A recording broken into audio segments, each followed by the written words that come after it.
Ciao amici di YouTube, sono Vincenzo, benvenuti anche questo sabato sul mio canale e nel mio piccolo laboratorio. Nuova settimana, nuovo progetto. Oggi con un condotto spiralato retraibile e qualche pezzo di stampa 3D, c'è ancora un pezzo in stampa. Andiamo a vedere come ho pensato di realizzare la prolunga per l'estrattore dei fumi in caso di saldatura o inserimento di inserti di plastica nelle stampe 3D.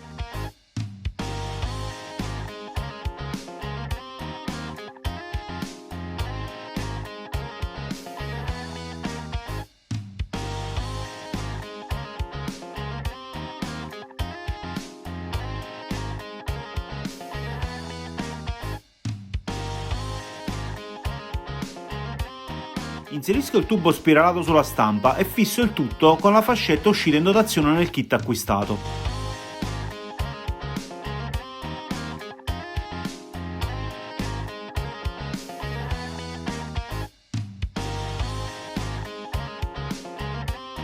Avvito insieme i pezzi delle stampe e nei fori che ho predisposto sul disegno.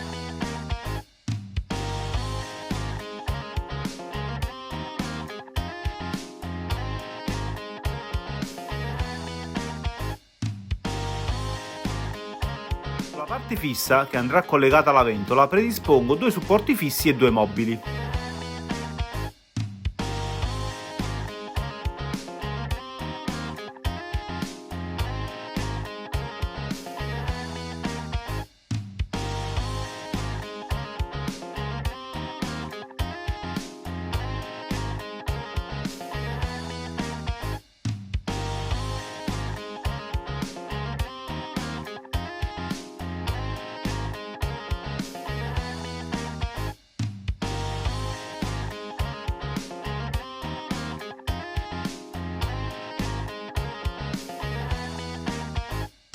Utilizzo due pomelli stampati per un altro progetto e con un po' di minuteria varia realizzo i supporti mobili.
Di questa tecnica di filettatura della plastica vi ho fatto uno shorts dedicato, iscrivetevi e spuntate la campanellina per rimanere aggiornati sui prossimi contenuti.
con del cordino per veneziane creo dei laccetti per mantenere la struttura chiusa.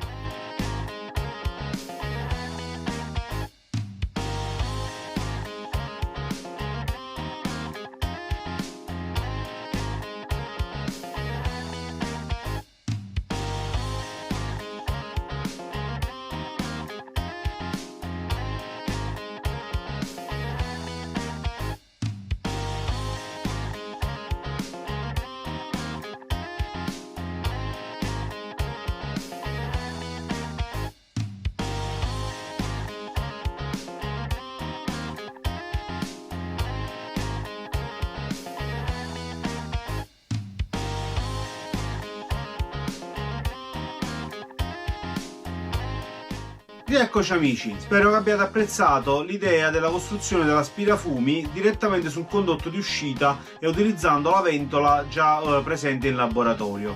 Di solito se ne vedono costruiti con ventole di PC ma che spostano semplicemente i fumi in un altro lato del laboratorio. Con un tubo spiralato da 100 trovato in offerta su Amazon e qualche pezzo di stampa 3D sono riuscito a costruire una cosa veramente utile. Se si volesse potenziare si potrebbe installare una di quelle ventole che ho detto prima sull'imboccatura ed alimentarlo con una batteria o con un alimentatore esterno.